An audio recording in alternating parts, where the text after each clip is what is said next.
क्या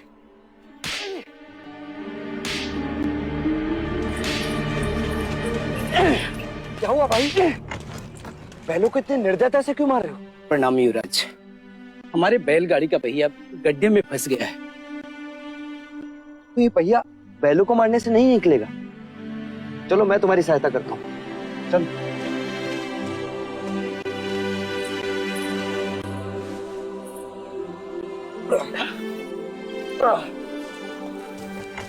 रुक जाइए युवराज, ये आप क्या कर रहे हैं?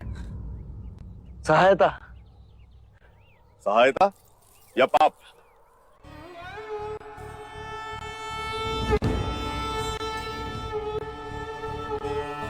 पाप? कैसा पाप? क्या आप नहीं जानते? ये एक शूद्र है और तुम ओछी जाति के युवराज को रोकते तक नहीं, दंडवत होके क्षमा मांगो युवराज से। ठहरो ठहरो, ये हमसे क्षमा क्यों मांगे? इसने आपको छूने का अपराध किया है। इसने मुझे नहीं, मैंने इसे छुआ। क्षमा युवराज, पहले इसने इस ब्राह्मण मार्ग में आने का अपराध किया है। कैसा अपराध? ये मार्ग सबके लिए है। ये सृष्टि, ये जल, वायु, मिट्टी, ये ईश्वर का अपराधी है और इसे दंड मिलना चाहिए। उसी ईश्वर ने इसे बनाया है जिसने तुमको। और यदि ये ईश्वर का अपराधी है तो इसे ईश्वर ही दंडित करेगा। तुम होते कौन हो इसे दंडित करने वाले? तुम केवल ब्राह्मण, अधिकारी नहीं।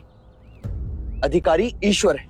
मत भूलो युवराज, हम इस सृष्टि पर ईश्वर का प्रतीक हैं, इस धरती पर भगवान का रूप हैं। केवल हम वेदांती पूजा पाठ कर्म से पुण्य के अधिकारी हैं, पुण्य के। यदि ये सत्य है तो कर लेते हैं तुम में और इसमें तुलना। इस मनुष्य ने अपने खून पसीने से इस मिट्टी को सींचा है, फल फूल उगाए। क्या तुम्हारे वेदांत इन्हें मुरझाने से रोक सकते हैं? क्या तुम इस धरती पर भगवान का प्रतीक, इस फंसे हुए पहिए को बिना हाथ लगाए निकाल सकते हो? आप हमारा अपमान कर रहे हैं युवराज। अपमान तो आप इस मनुष्य का कर रहे हैं। मत भूलिए युवराज, आप धर्म पर विवाद कर रहे हैं, धर्म पर। मैं मनुष्यता को बचा रहा हूं विप्र। विवाद धर्म पर नहीं, धर्म के नाम पर उठ रही घृणा पर है। धर्म की सार्थकता संपूर्ण मानव जाति को एक करने में है, उसे जोड़ने में है, ना कि तोड़ने में। वर्ण कर्म के अनुसार, ना कि धर्म के अनुसार। धर्म सबसे श्रेष्ठ है युवराज, सबसे श्रेष्ठ, जो मनुष्य को अपनी मर्यादाओं से परिचय करवाता है, परिचय करवाता है। उस धर्म को बनाया किसने? मनुष्य ने। हम कहते हैं कि हम सब मनु की संतान हैं, ब्रह्मा के वंशज। क्या कभी आपने शंकर की जाति को पूछा है? कभी आपने ब्रह्मा के गोत्र को पूछा है?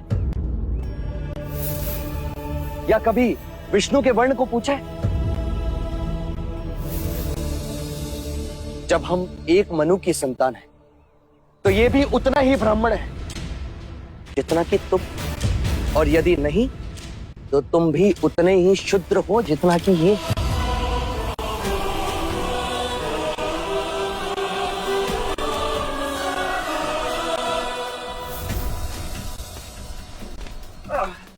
चलो पहिया निकाले। तो फिर लगाओ जोर।